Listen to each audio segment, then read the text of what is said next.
مرزا پور کے گاؤں میں رہنے والے رحیم میاں گاؤں کے بزرگوں میں گنے جاتے تھے۔ جب ان کی بہن کا انتقال ہوا تب زہرہ صرف 2 سال کی تھی۔ رحیم میاں نے اسے گود میں اٹھایا اور کہا، اب یہ میری بیٹی ہے۔ زہرہ کو انہوں نے نہ صرف پالا بلکہ اسے ماں باپ دونوں کا پیار دیا۔ زہرہ بڑی ہوتی گئی، اس کی آنکھوں میں چاندنی سی چمک تھی، آواز میں مٹھاس اور سوبھاؤ میں سادگی۔ رحیم میاں نے اسے قرآن پڑھائی، کتابیں دی اور ہر جمعے کے دن اس کو بازار لے کر جاتے تھے۔ جب زہرہ 18 سال کی ہوئی تو رشتوں کی قطار لگنے لگی۔ کوئی کہتا ہمیں تو یہ لڑکی بہو چاہیے، کوئی کہتا اتنی سندر لڑکی ہمارے بیٹے کے لیے پرفیکٹ ہے، مگر رحیم میاں ہر بار جواب دیتے، ابھی زہرہ پڑھ رہی ہے۔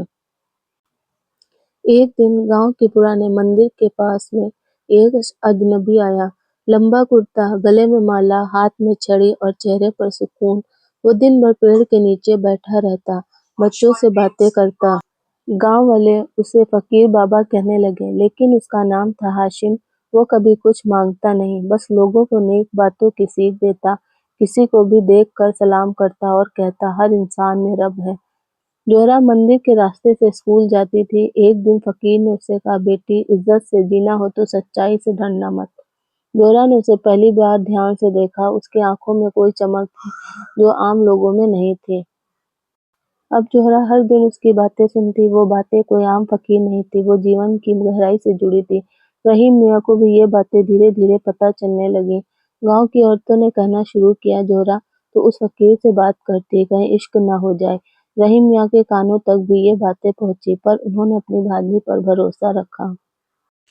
ایک شام رحیم میاں نے پوچھا، بیٹی، یہ فقیر کون ہے؟ زہرہ نے کہا، ماما، وہ مجھے اللہ کی باتیں کی سمجھ دیتا ہے، وہ مجھے ڈراتا نہیں، سوچنے پر مجبور کرتا ہے۔ رحیم میاں نے رات کو تہجد کی نماز پڑھی اور دعا کی، یا اللہ، میری زہرہ کے لیے وہی مقدر کر جو اس کے حق میں بہتر ہو۔ صبح اٹھ کر انہوں نے زہرہ سے کہا، میں تیری شادی اس فقیر سے کروں گا۔ گاؤں میں مانو بھوچال آ گیا، کیا ایک فقیر سے شادی؟ کہیں رحیم پاگل تو نہیں ہو گیا؟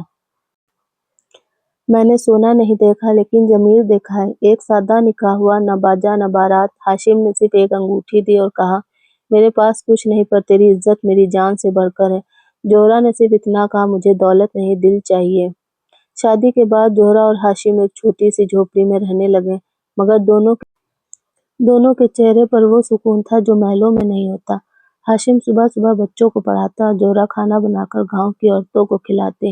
ایک دن 2 بڑی کاریں گاؤں میں آئیں، کچھ لوگ اترے اور سیدھے ہاشم کے پاس گئے۔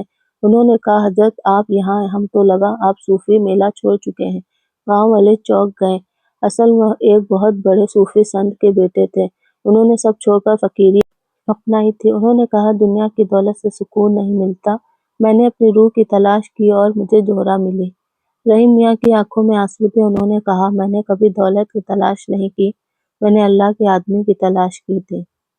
کہانی اچھی لگے تو میرے چینل کو لائک کیجیے گا، شیئر کیجیے گا، سبسکرائب کیجیے گا۔ اسی طرح ملتے ہیں آپ کو ایک نئی کہانی کے ساتھ۔